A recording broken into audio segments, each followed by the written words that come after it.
So I have heard all of your requests over the last few months where you wanted to know a bit more about my journey in getting here, the conservatory, my kind of jungle of a home at this point, and kind of what led up to turning my house into essentially a glorified jungle.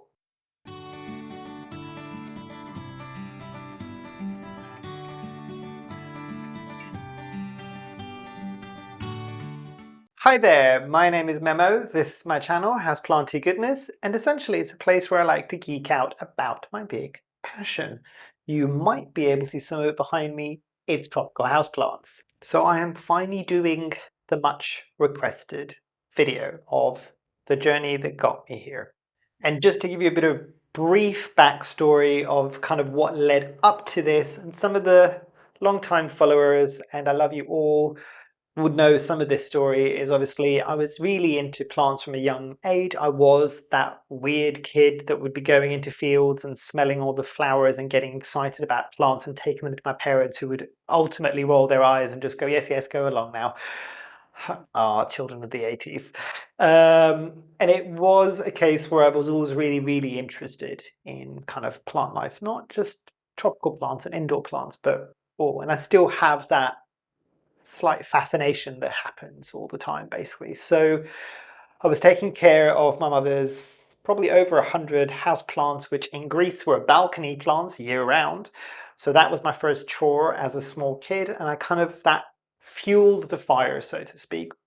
Many years later, when I was doing my first degree in London, I ended up getting a couple of plants, and I think I bought a pothos cutting from my mother's plant back home to grow in the UK, because I don't understand why I didn't just go and buy a pothos, because it's everywhere, to grow in the apartment, and it did turn into a tiny bit of a jungle. It was more that I needed vibes, like jungly vibes in the house. So I got what I wanted, but what I hadn't realized is that friends and flatmates at that point when I was at university had seen a change in me and a kind of passion and excitement that I didn't normally have until I had those plants. They didn't say anything. And then many years later, since moving out of London into the area that I am now in the UK, in the kind of east of England, I kind of started to become aware of houseplants when that kind of resurgence was happening around, I want to say 2018, 2019. This is way before the pandemic, basically. And it was only because somebody, I think in the office, was saying, oh, people were really getting into houseplants again. I'm just like, really? And there's more that are happening, more that are coming onto the market. And the the kind of beginning of the downfall was the fact that really close to where I was working and in my office, there was an amazing kind of houseplant store specifically, and that was a new thing as well. As predominantly you'd get houseplants in garden centers or big box stores and all these things, but there was very rarely ever a houseplant store on its own. And there was a marketplace near my old office, and this place was there and it had all these amazing plants. And I think, and I'll see if I can find a picture and add it here, 3 plants kind of made me nosedive back into houseplants. It was the Begonia maculata whitei, the polka dot begonia. I think there was a bonsai type thing. Was there a bonsai type thing? No, it was a fern that was on a lava rock, and it's called something, and I'll see if I can add it at the top there. And then the other thing was a jar, like a mason jar terrarium. And I think those are the things. I'm remembering pictures because I shared it on my Instagram. I'll see if I can find that picture and add it here. And it was all these 3 plants next to each other, and those started the journey.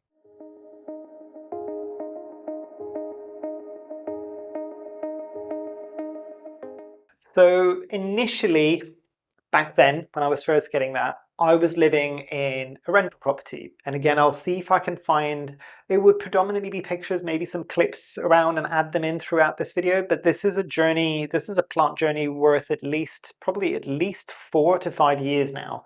So bear with me, I'm going to have to go through phones and find all these things. And yeah, I moved into my first rental outside of London. It was a house instead of a tiny, tiny flat, which I had in London. So I had a space, and actually at the very front of the house, there was something I think called a porch, really. I think it's the porch. I guess it's called a porch. It was kind of an enclosed space where, at least here in the UK, and this is the cultural thing, because I'm just like, I think it's a porch. We don't have anything like this in Greece or Cyprus. But it's kind of an enclosed space. It's covered over the front door, so it kind of closes in the front door. Usually there's a shoe rack somewhere that you can take your shoes off, similar to what you might do in kind of some of the Asian countries. And then come into the house, you can take your coats off and stuff like that. But this had two walls on either side, the front door here, and then glass, like a massive glass face in the front. And I had a couple of those 3 first initial houseplants that were around the house. At this point, I'd already had 6 or 7 Phalaenopsis orchids dotted around the house, and a few of succulents. I think I had a yucca at this point as well. So what then slowly started to happen as I was getting more and more into houseplants, I started filling in that, I'll call it a porch for now. I'm lacking of a better word for it, essentially. And got a couple of big plants. I got a massive Alocasia odorata, I think it is. And I had that. I got a lot of the plants that when you start the journey, and there's so many good resources online that talk about that kind of mental health and that kind of the overstimulation that you get when you fall face forward into something like a hobby, which I tend to do anyway. It's not just with houseplants. When I get a real kind of strong interest, I will go dive head first into it. So there's like a couple of really good plant stores and plant nurseries around the area where I live. So I'd go there practically every weekend and just go, ooh, I like this and I like this and I'll get this and I'll get this. And I ended up with an awful lot of plants very quickly. But the initial state of the house, it was kind of a rundown. I think it was built in the mid to late 90s.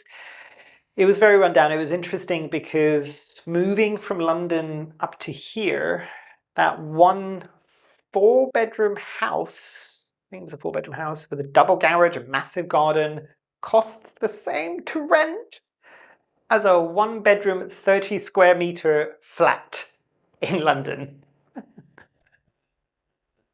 Ah, the joys. But it was kind of barren and it was very kind of old-fashioned, and I couldn't do too much about it because it wasn't my house. It was a rental property. It was funny because the estate agents, knowing that I was coming from London, look at this lovely property, and it's kind of more what you're probably used to, all the swanky bits in London. Not that I ever lived in a swanky flat in London. And I'm just like, yeah, but that's tiny and it's got issues. And then they showed me this one and just like, but yeah, this one's a bit old-fashioned, all these things. So I'm just like, the bones of this house are great. I'm gonna take it. So there was a lot of space to fill, essentially. Funny side story here. When I moved from London, the removal van, and it wasn't a very big one to begin with, I got movers to move me down and pack up everything and move it in. And literally, because in London, a lot of the times you move from rental property to rental property, and most of the times they're furnished because it's very difficult to move huge amounts of furniture around different kind of rental properties in London. So literally the only thing I had was the standard kind of IKEA shelving unit with the square boxes that everybody has.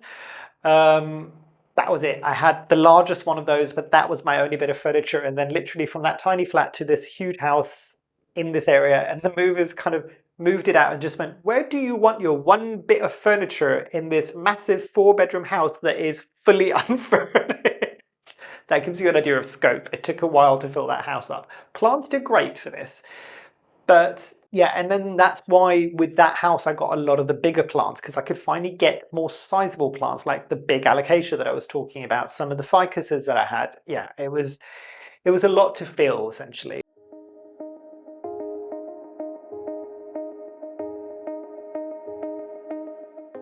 The reality with that first property was there was no vision and there was no planning. It was what it was. Did I eventually work around the space to make it work for my plants? Did I learn along the way? Yeah, because that little porch was getting a lot of light. It was south facing. I learned however much I didn't like the net curtains and they look a bit granny-esque. They can look granny-esque if it means all my plants don't fry. So did that. Made sure that the heating was good in that space. got something like, I think some of the original plant shelves that you're seeing behind there, one of them was in that space there because I was getting a lot more plants. And that little kind of entryway ended up becoming a bit of a tiny jungle. That was the stage where I started learning about, yes, it's lovely to get plants to give a vibe somewhere around the house, but 9 times out of 10, unless it's a very robust plant like a Sansevieria or a pothos, they won't particularly like that condition where you want to add a pop of green because there's probably very little light that happens there. So learning about things like light levels, humidity levels, heat, temperature, all of these things, and pests. Oh, that was a rough introduction into pests. I think at some point that entire collection had spider mites at the same time because I'd never experienced spider mites before. One of the benefits, and again, unprepared me, houseplants growing on balconies might as well be growing outdoors, which means that there are other bugs that will eat kind of pests. So some of these heavier houseplant pests that you get in kind of closed indoor spaces like you would do if you're growing in the UK were a new experience for me, so that was fun. But yeah, there was no planning for that house and there was no vision for that house either.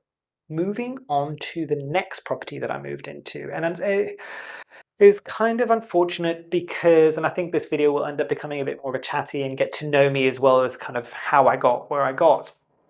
But I was planning on staying in that property for another year, and I was just almost saved up enough money for a deposit to buy this place, or to buy the place that I was going to purchase, my first home purchase. And unfortunately for me, that house's owners, that first rental's owners, were a bigger company basically, and I think I didn't know at that point what was happening, but literally straight after Christmas that year, got a call from the estate agents kind of going, yeah, you need to move out. The owner is selling the property. And I'm just like, Merry Christmas and a Happy New Year to you too. Thanks. So I was actually visiting, and I'd already planned a visit back to my family in Greece. So I was in Greece, and I had friends over here literally going to house viewings for me, so I didn't lose any time because I had 30 days to be out of that property. Going to property viewings with their iPads and FaceTiming me so I could see the property and then give them my opinion and then potentially book in with that estate agent. And my area, and this is true for a lot of places in the UK, rentals go super fast. Like, unless you were there on that day and you're happy with it and you say, right, I want to put an offer down and here's a deposit, you might lose it by the end of the day. So they go fast.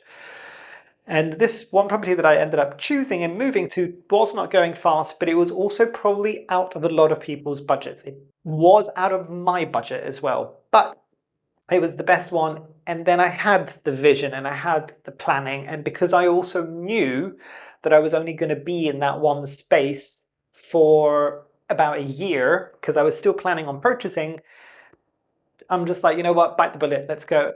Beautiful property. And yeah, that's where the vision and the planning came in a bit more. And what I mean by that is that second property had a massive utility room. It used to be this house got extended upon extension upon extension, and I think that was the original house kitchen that ended up becoming the utility. So it was huge. I don't even know how big the space was. Probably it was almost as big as that one utility room was almost as big as the entire flat that I had in London. So probably about 30 square meters. It was huge. The windows weren't great, and I think the windows were predominantly maybe north facing, if not north facing, maybe west facing. So they were getting okay light, but nothing massive. It was off the side of an old garage, and it was drafty, it didn't have the best heating, but I planned better with this one. So I had my bigger plants that I knew needed bigger light. Also, this entire house was a window lover's kind of paradise, really. It was huge windows. It had big bifold windows that looked out over the south-facing side of the garden. But learned not to do that if I can avoid it, because the whole living room cooks, including no plant can sit there, and you can't ever have those windows open in the summer because without curtains, because everything would fry basically, including yourself. But yeah, I planned better. I knew I had my collection already. It's easier when you've got your collection and you're moving it. The move isn't easy, and that was stressful. But yeah, it was better planned because I knew plants, I knew their requirements. I also had an idea of what I was potentially going to be purchasing in the future because I'd already been kind of collecting plants or having plants and caring for house plants for a couple of years already at that point. So I kind of knew going into it, and it's a lot easier when you've got that new space going into it. And any time, and even when this conservatory got redone, a time where you start again from scratch, it's a lot better on how you place things. So the way that I've placed things around my space now is a lot better than when I first moved in, because I've learned things about this space. But yeah, so the planning was good, the vision was good, and I was able to grow a lot of my plants happily. Now, what happened after that, after moving in, and also other little side note with this is that property was huge, the rent was insane, but I'm just like, you know what? Let me live my most like glamorous life for a year before I move into a property that I'm going to buy, which would not be anywhere near as huge and amazing as that rental property. But I'm just like, you know what? Let's live it up for a year. Yeah. And great space to have friends over. It had a massive garden wasted on me and for the rental basically, and unfortunately wasted on poor Lola, that was the English bulldog, that would look at me with pain in her eyes for the fact that I had to that she would walk all the way to the end of the garden to do her business and come all the way back up, and I don't want to be walking. Shame, because Duke, who is sitting in the other room currently, would have loved that to burn off some energy. But, and when I say the garden was big, I think, I'm trying to think now how big that garden would have been. I'll put something up here, but a couple of lengths of an Olympic-sized swimming pool. Huge garden.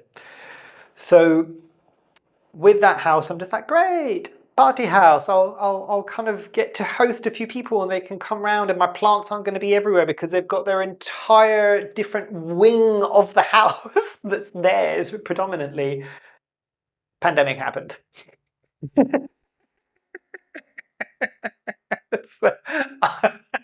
No friends coming around, no nothing. Party house to end all party houses. And no way of having guests around, but you know, it's funny now. And people have asked, and just like, would it have been better, like, I didn't know the pandemic was going to happen, but would it be better to go to slightly smaller space because you were going to be stuck indoors all day? No, actually, the fact that it was as big as it was meant that it kept being indoors a bit more interesting. So yeah, so that was the one thing. And when I moved to from the first rental property with the little porch to this one, there was multiple car trips because at that point my collection wasn't that large just yet. I don't think a van was rented for that one.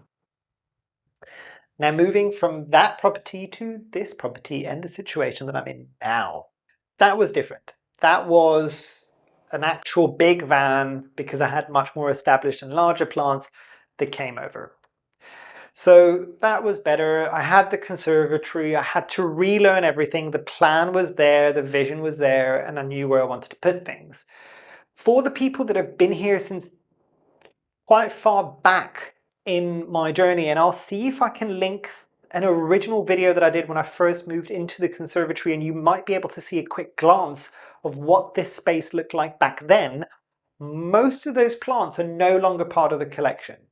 And that's something I do want to talk about in terms of kind of things I've learned along the way.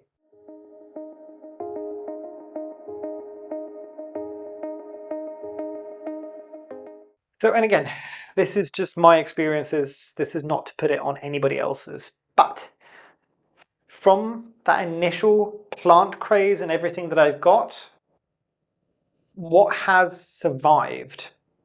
Probably only a handful of plants. And by survived, I mean, and I'm going to be a bit blunt with this, got bored and gave them to friends, basically, or kind of did plant swaps and stuff like that, and they just weren't filling what I needed them to fill.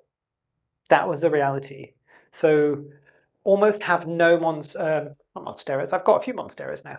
Almost have no peperomias left. Almost have no ferns left. Almost have no calatheas left, or prayer plants. Do I have some of my weird and kooky plants? Yeah. And I've got my weird and kooky plant playlist that I will link at the top there as well. So I do have some of those. The realities and things that I've learnt along the way are as follows. And if I was talking to myself, this is what I would tell myself now. Me being me, I probably wouldn't listen because I'm stubborn and I'm going to do what I want to do anyway, but you know, don't fall for the fads.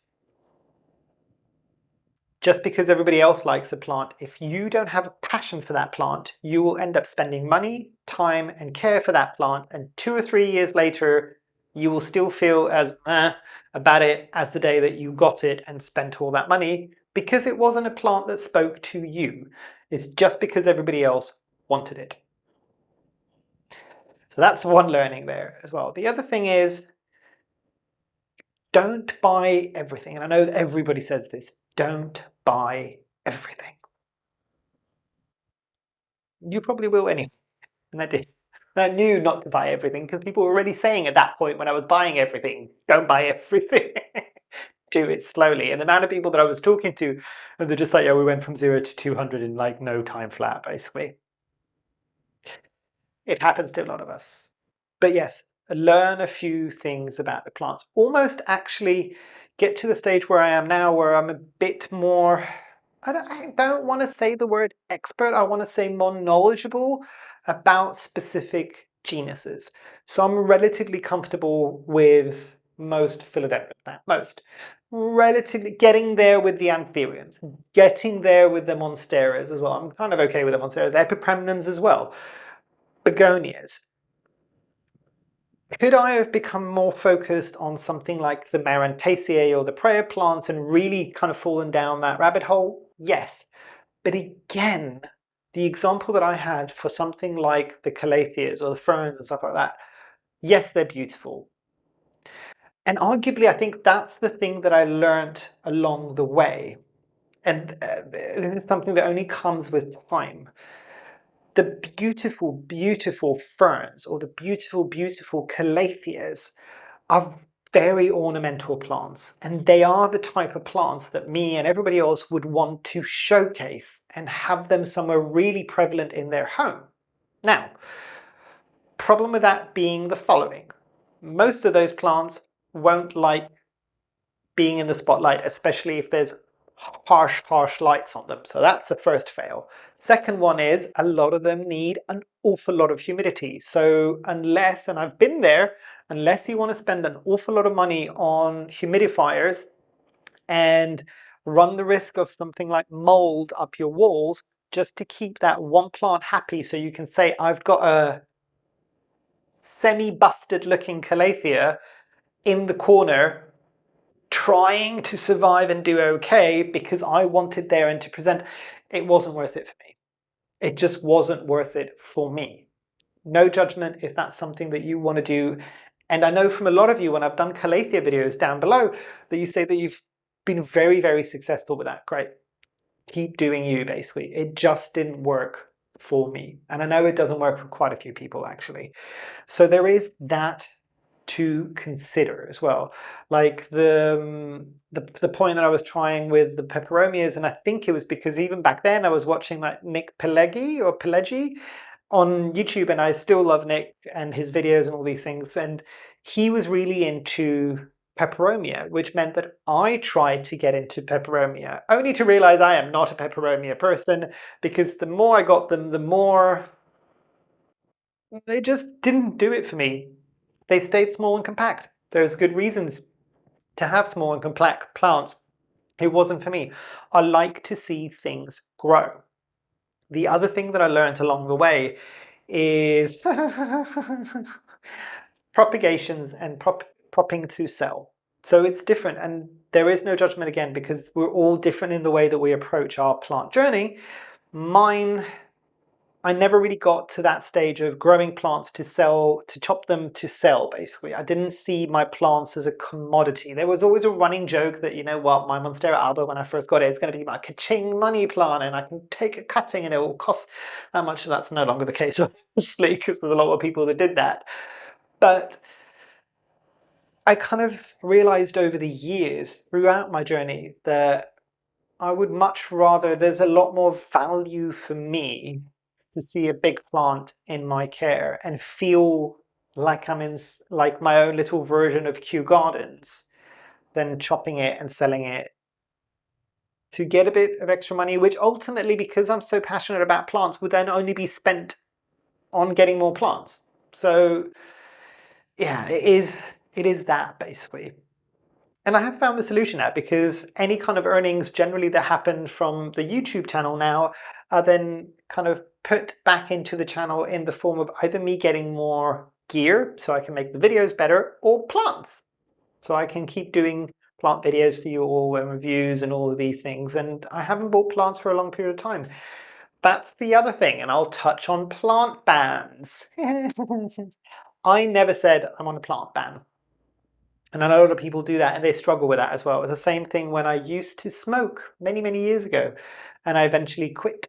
I never said I quit, because for me, that messed with my head, and it meant that I was just like, oh, I know I've not quit, I'm doing this.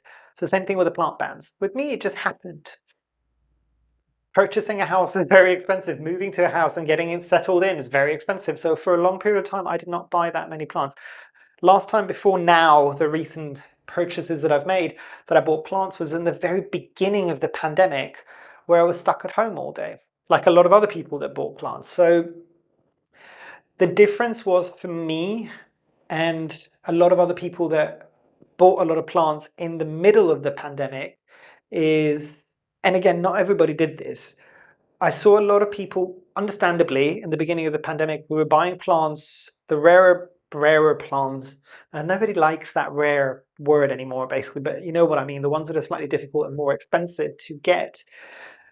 Getting those plants to ultimately grow them for a bit, chop them up, sell them to make a profit so that they can survive, so they can make money because they might not be getting paid from their jobs and all these things, completely fine.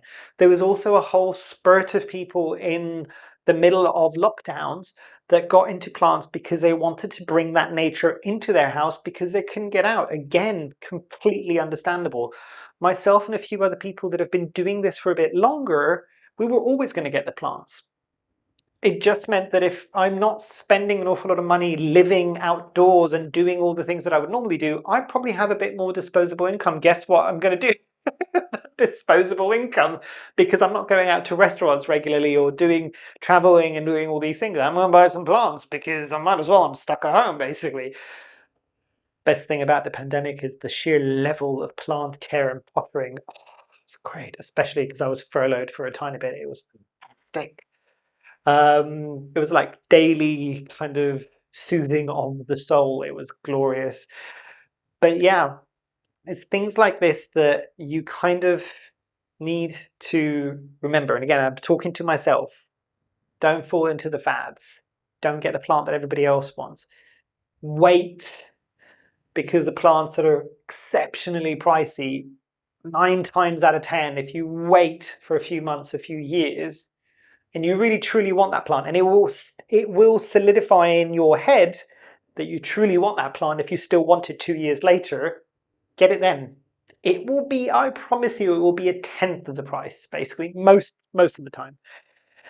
And yeah, it's just that you learn these things over the course of a journey, basically.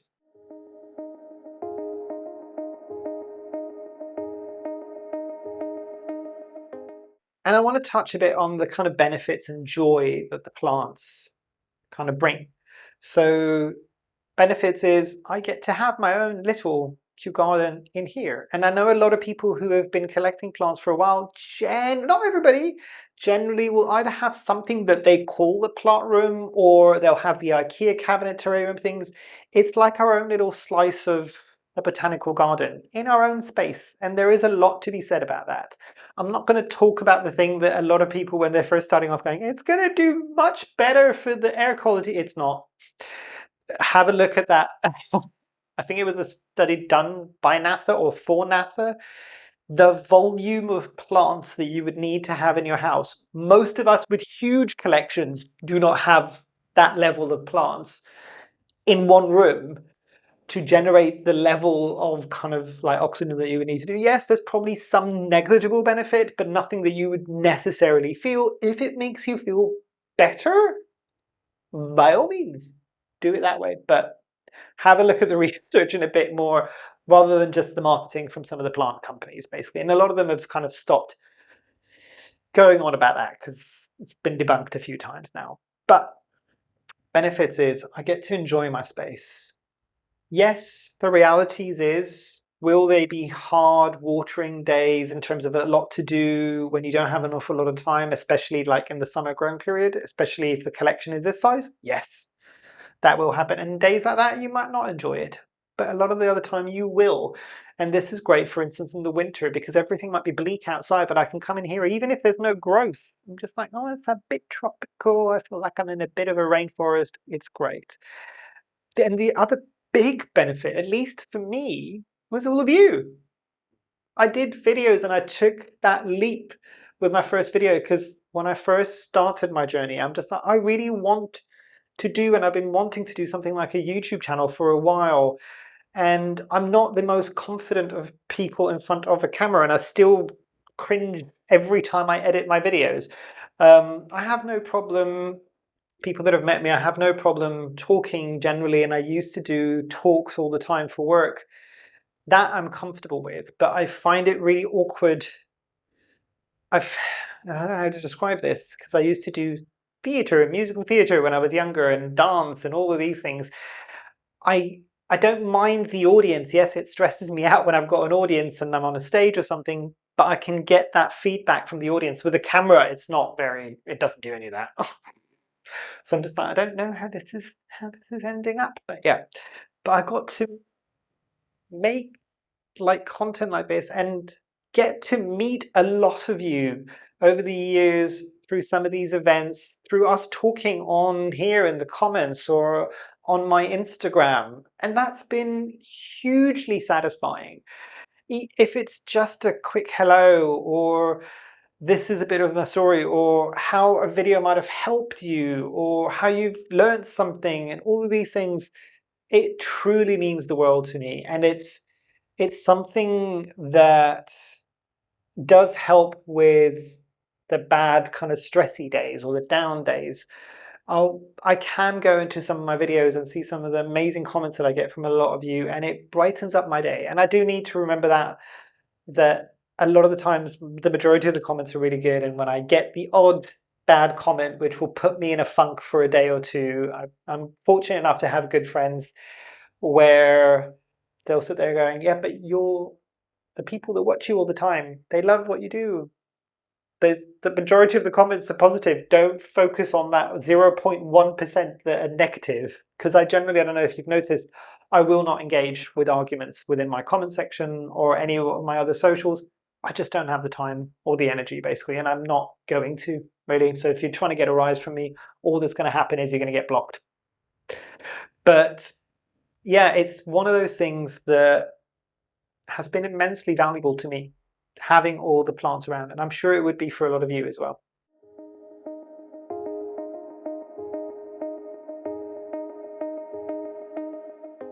Future plans. The conservatory has been redone, so that's the big thing now.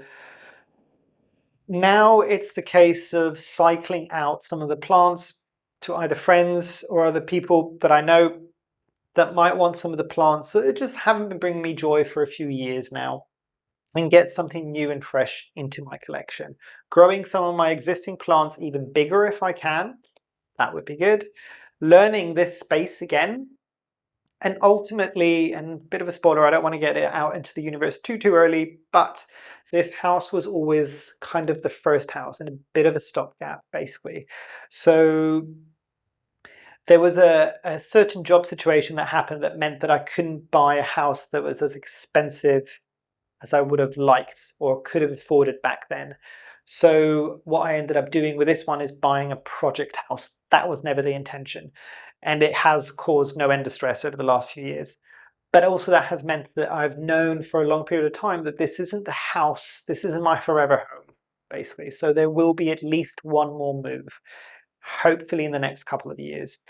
So that is the future plan, is moving into a space. And every time I move, I learn more about what my plants need and what I can provide them realistically. So future house, and this is kind of pie in the sky thinking now, future house ideally would have a conservatory again. If it doesn't have a conservatory, then a house with kind of skylights.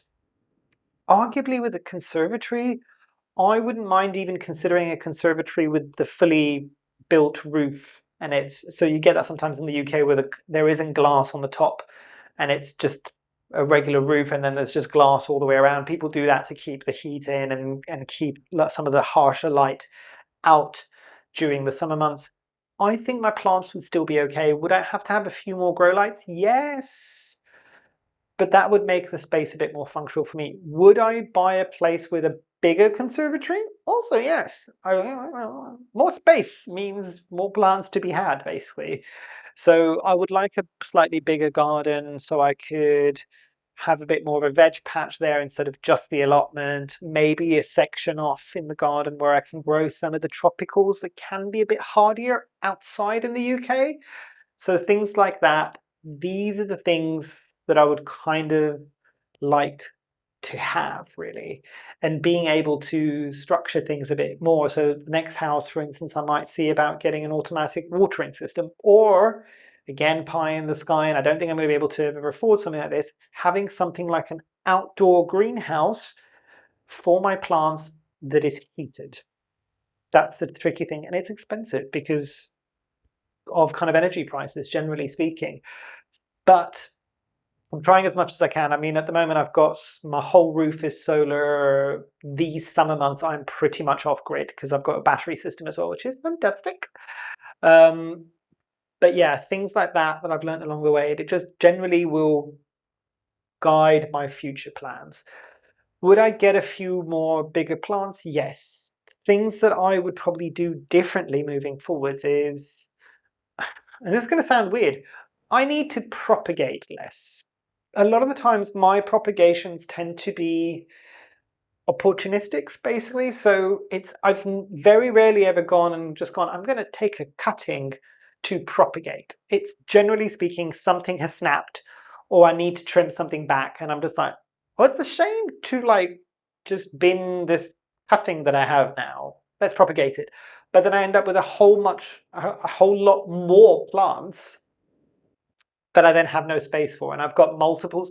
And generally speaking, in at least how it's been in my care, it's a whole bunch of plants that I didn't need more than one, to be fair. It's not plants that I should be taking a cutting from because I love it so much.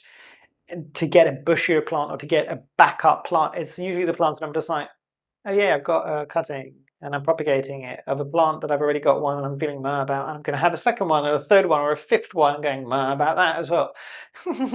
Need to stop doing that as much, basically. So potentially just gifting away the cuttings, unrooted as they are, to other people, basically.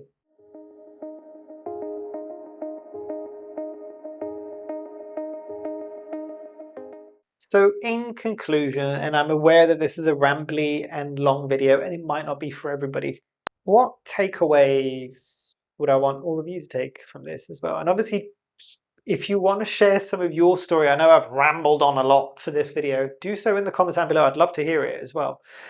But the takeaway thing is you will learn along the journey. And your jungle might happen and it might be as big as mine, it might be larger than mine, it might be much smaller than mine. It will fit you and your lifestyle, and make sure that you don't go crazy in the beginning as much as you can, because it might then cause you stress on, how do I deal with all this? It stopped bringing me joy. Pump the brakes ever so slightly if you're starting and you're going a bit crazy, basically. And really, really look at what you like, what you don't like, and what you feel mutt about. Focus on something that you really enjoy or really want to get into. Like if you really enjoy growing philodendrons, do a dive into that and see about growing that specific collection up, basically. Or anthuriums or begonias, anything like that. Kind of go into that, because that's an easier way to start, because you can become hyper-focused on one kind of genus of plants or family of plants, and then it just becomes easier, because the care a lot of the times within a genus can be very similar. So if you've cracked it once, you'll be able to crack it for all of it, basically. So I know some people who have just got anthurium collections, and they are immense. I know people that have got huge peperomia collections, and they're immense. And the same thing with like ferns, all of these things. You could really fall down a rabbit hole and make it look quite impressive, and it can still look like a jungle. You don't necessarily need the variety. If you need the variety to spice things up, do so, but be cognizant is what I want to say, is kind of be aware of what you're doing. And the very final thing that I do want to kind of encourage everybody, barring the plant journey as well, think about giving back as much as you can, because there's deforestation happening, there's forest fires happening, there's plant poaching that's happening. They're not all directly linked to the hobby, but they affect the kind of region where the plants that we all love to grow originate from, basically. So if you can do something, reach out to some of these charities. If you can't donate any money, see if there's something else that you can kind of help, because ultimately it's tricky with trying to get the average Joe to feel passionate about this kind of part of the world, and this kind of element that needs help and kind of awareness, even more so when we who are directly affected by it in one way or another aren't really taking an active role. So it's just that. So be aware of these things, because they will affect us regardless, basically. And it's nice if we can say that I've done all of this, I've had a great time, I've enjoyed growing a plant, but I've done some good as well. So maybe I'm just a bit of a sap, but yeah. But yeah, different type of video today. Tell me if you like it or not. But yeah, hopefully you've enjoyed. Hopefully I shall see you here soon. And I truly, truly hope that you have a great rest of your day. Thanks. Bye.